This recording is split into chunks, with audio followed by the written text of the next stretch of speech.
gonna shine like the sun when it comes up from the city, from the rooftops.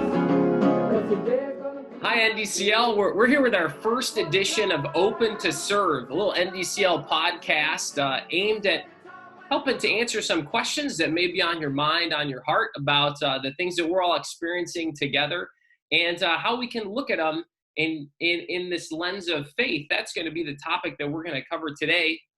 And I'm really grateful to have some wonderful guests with us this afternoon. And we've got my brother, Father Anthony Suso, a 2000 graduate of NDCL.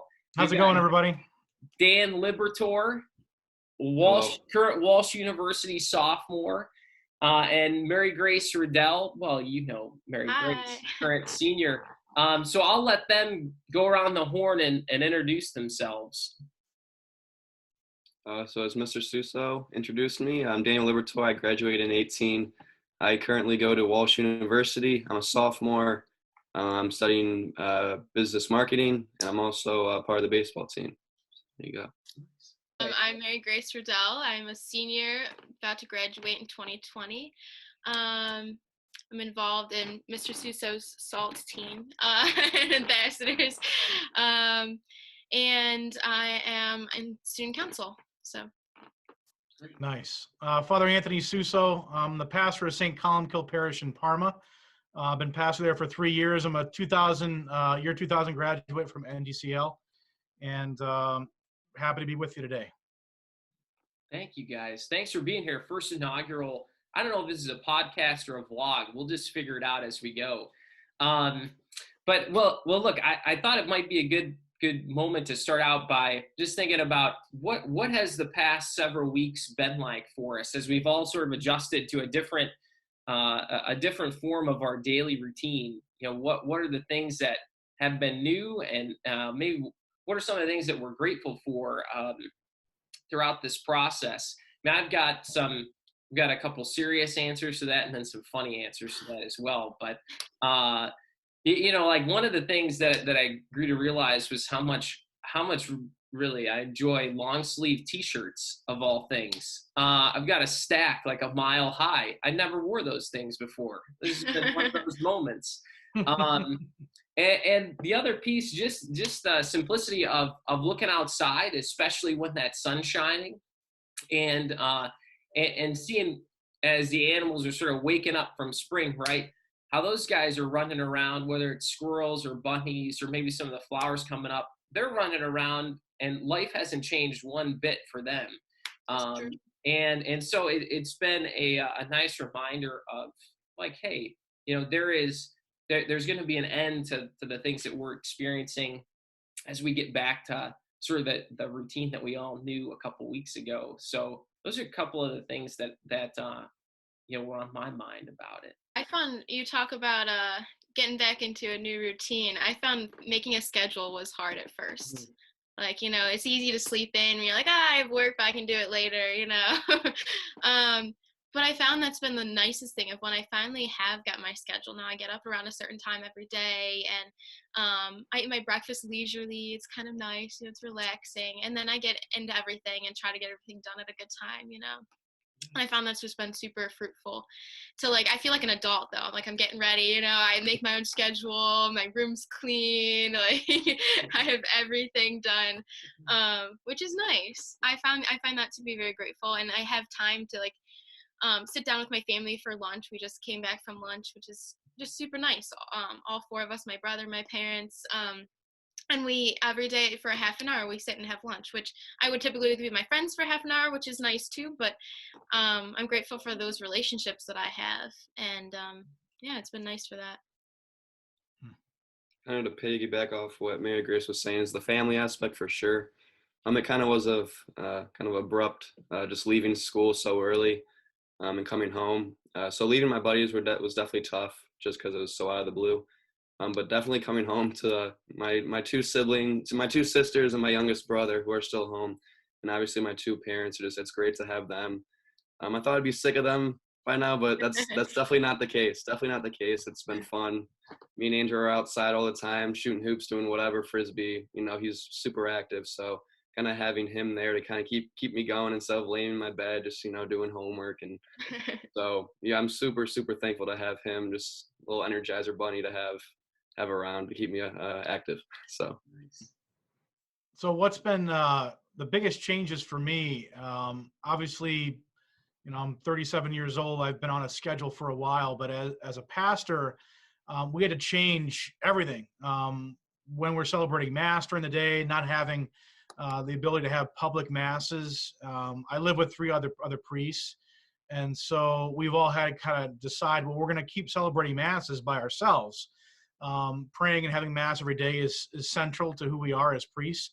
And so coming up with a new schedule of when I'm going to celebrate Mass, I don't have to do it at the exact same time as I was scheduled for. And so what I've done to kind of adapt is every day, Monday through Saturday, I'm having Mass at 8 o'clock in a rectory chapel here. And any of the priests are welcome to come celebrate with me. My secretary or business manager can come and pray with me the Mass there, having 6 feet apart, of course, and everything. But doing that has been a real challenge, right? We've had to adapt to live streaming Masses very quickly. So thankfully, we had a parishioner here at St. Columkill who has some experience doing that. He owns a company.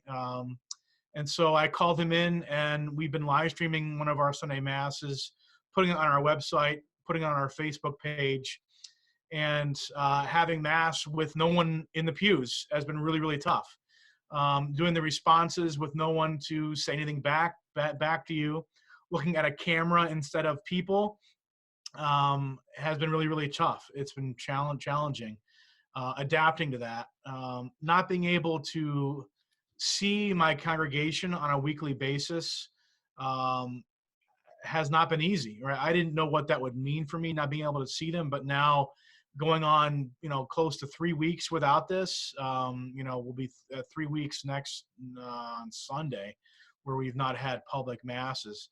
And it's been challenging. It's hard not seeing the people that you love and care for 3 weeks, and being able to communicate with them has been a real challenging thing, and getting people to know that they're being loved and cared for by the church. So we've been making phone calls, reaching out to people who are homebound, that are upset or worried or not having people to care for them, making sure that they're cared for. So it definitely threw my own personal schedule for a loop. And I think both what Mary Grace said is really important too, and what Dan said, just making sure that we don't become lazy in our routine is really important. That we get up at the same time every day, we're eating at regular times during the day, we're keeping ourselves to a schedule, because life continues to go on. If we allow ourselves to get out of that pattern, get out of that schedule, then we can become lazy and our work doesn't get done. So we got to keep ourselves active and doing what we were doing even before this happened, right? I think I really appreciate everything that you guys said. The sense of how our practice of community has obviously changed, and then in some ways it's grown in its own right, and so maybe how is it that you guys have found the moments to try to stay connected with people? I know you mentioned family has been a big blessing, right? When we're seeing our parents, seeing younger siblings, probably more than we have.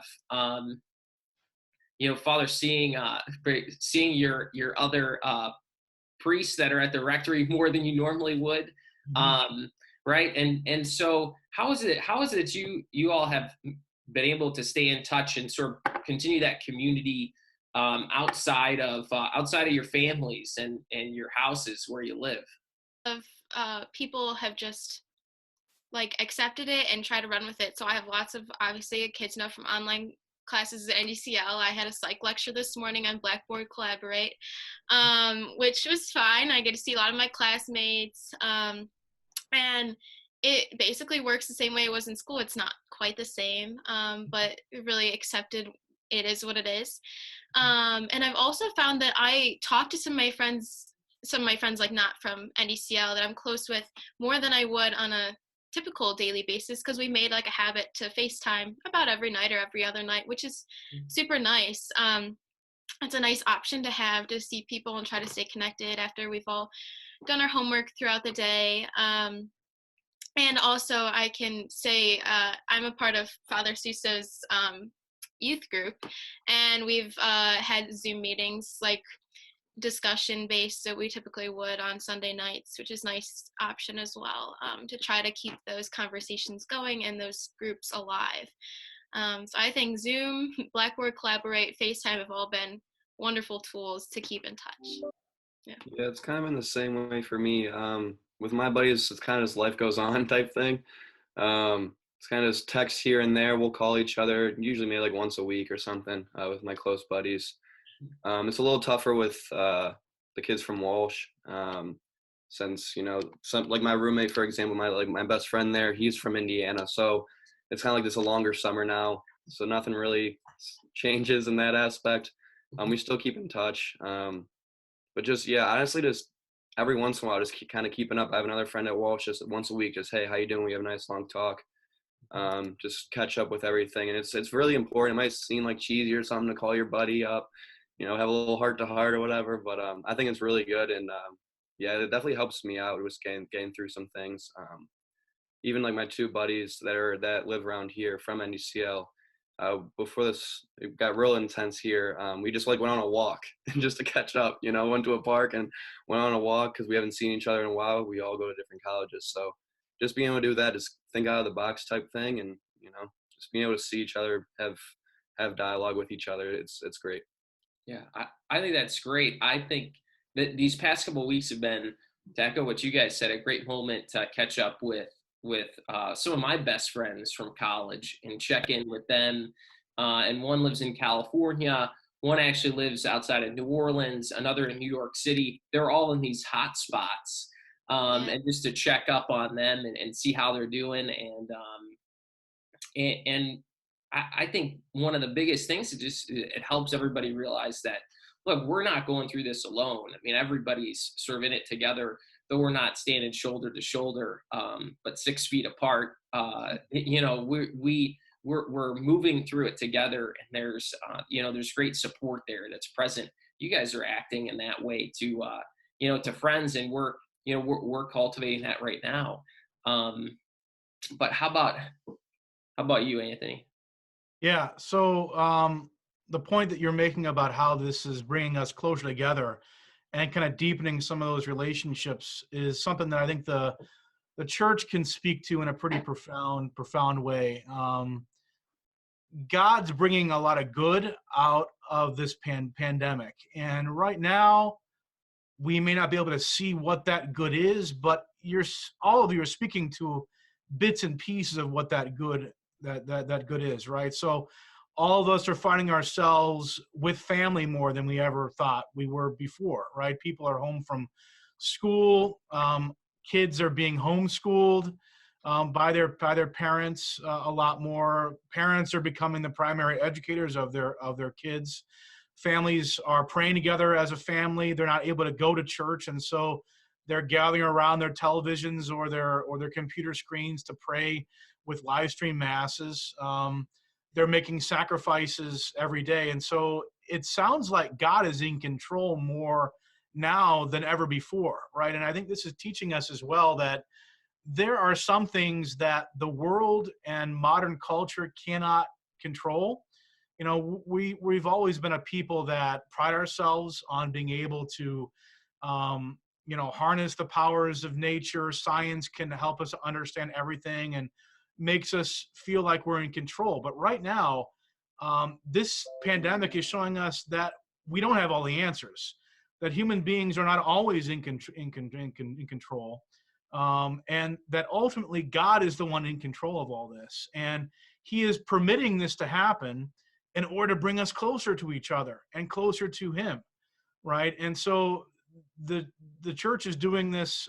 We have a lot to speak to about this, right? I mean, the faith is not a stranger to plagues. I mean, the Old Testament is filled with examples of where God allowed catastrophic events, earthquakes, plagues to happen in order to reshape people's hearts, in order to bring them back from serious sin to deeper holiness. Now, it's not doesn't mean that God is wanting this to happen, but He's allowing it to happen because there's good things that can come from it. You think about the entire Exodus events, where God allowed the Israelite people to flee from Egypt. He brought plagues upon the Egyptian people to allow Moses and the Egyptians to be freed from slavery, right?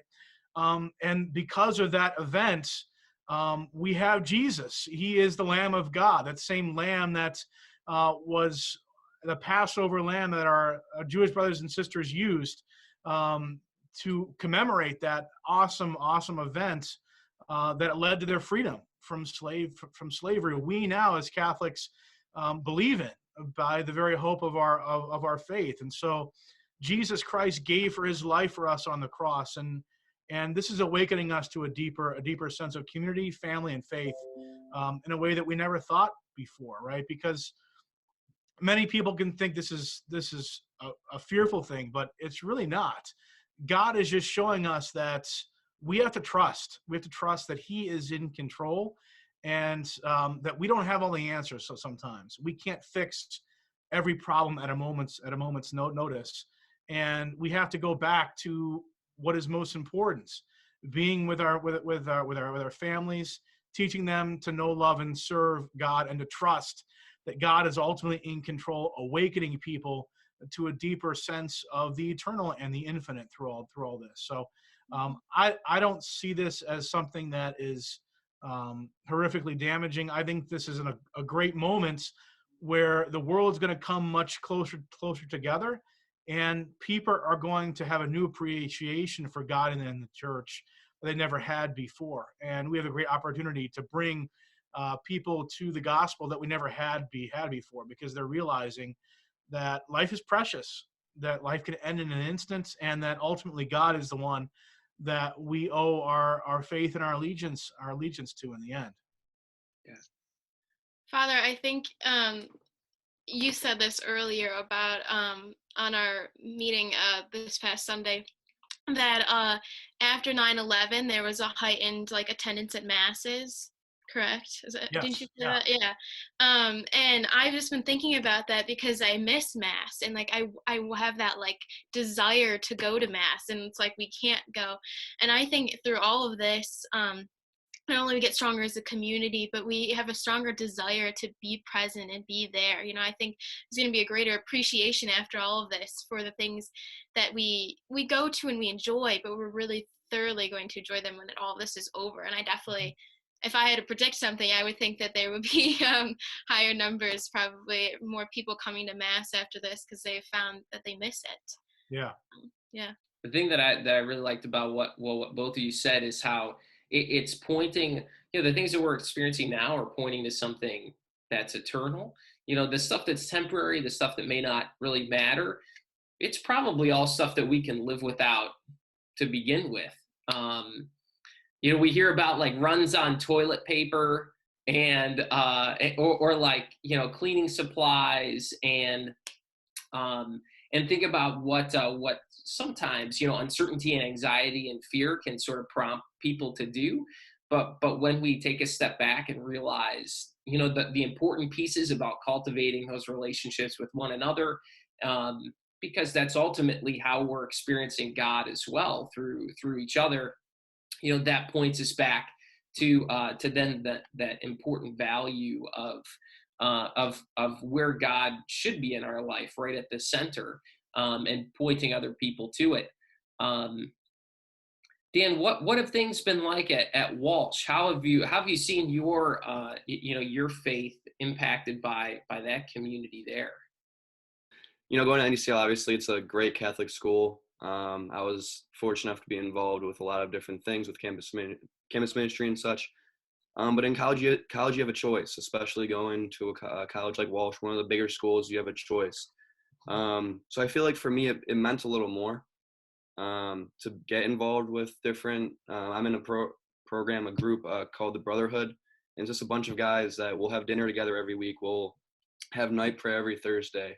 And then we'll just hang out. We'll play Frisbee. We'll toss the football, something like that. But being able to have a choice and trying to get like my roommate there and just being able to like kind of pull guys in, it definitely it meant a lot more. It means a lot more. It is a little tough because, I mean, those are the guys I would go to for anything and everything, you know.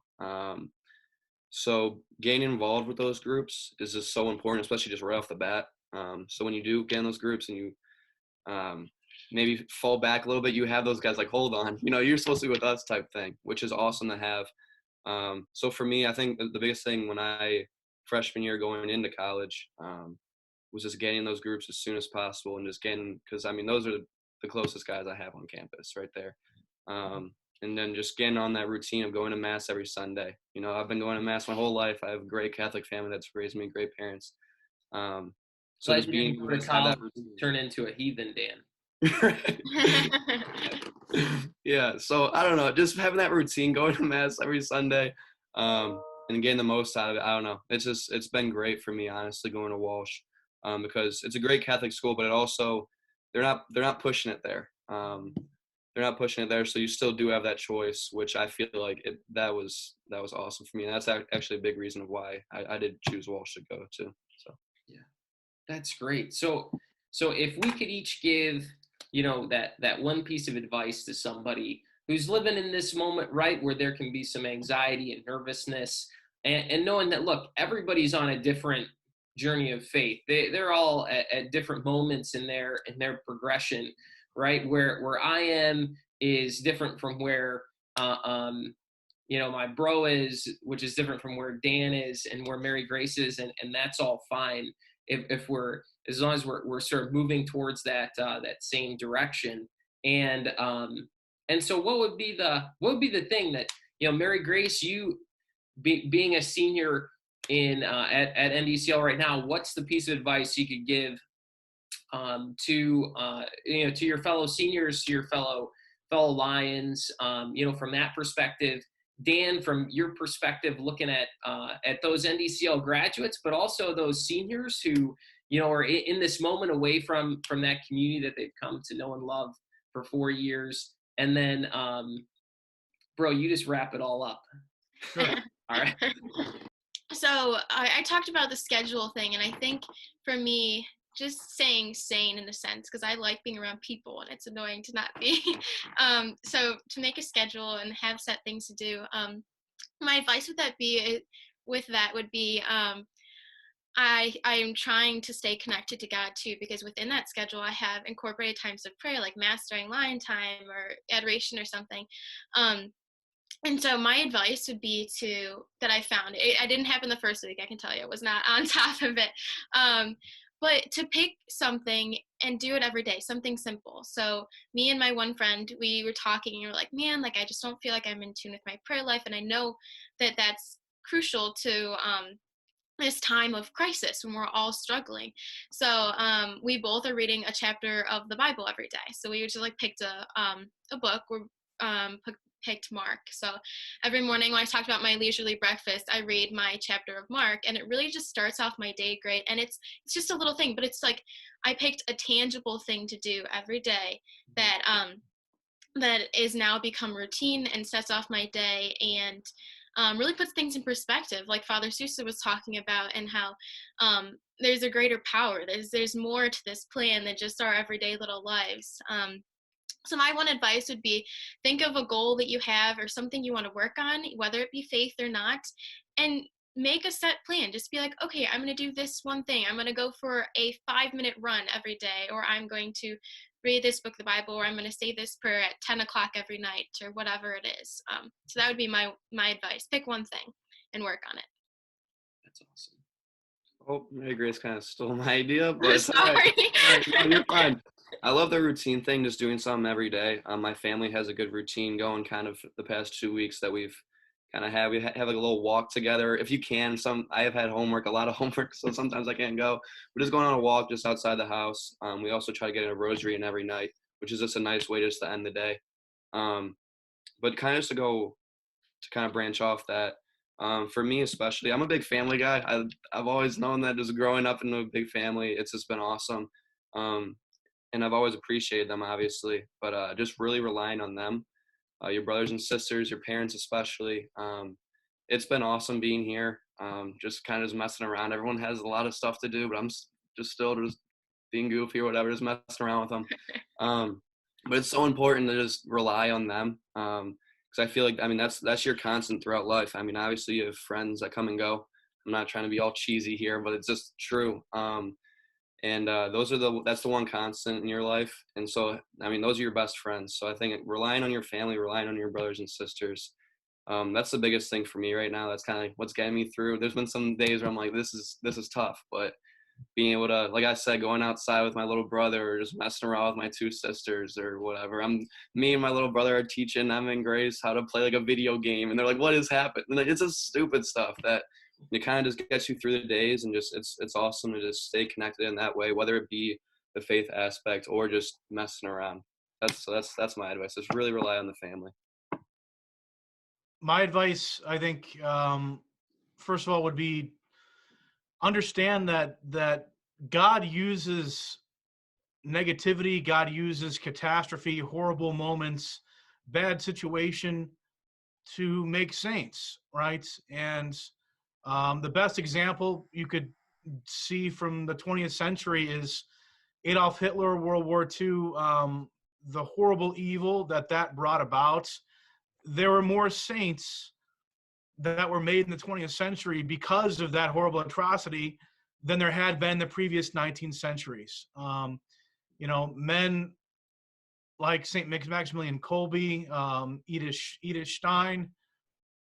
God uses terrible times to bring out heroic virtue and to make saints. And so make sure that you are maintaining a life of prayer, making sure that you are staying true to what you believe in your Catholic faith, and great things will come out of it, right? I'm a firm believer in that, and that's what we state our whole life on. This is what the gospel is all about, that our faith was won by, the most horrific moment that mankind could ever endure, with the Son of God dying on the cross for us, and our salvation happens from that moment.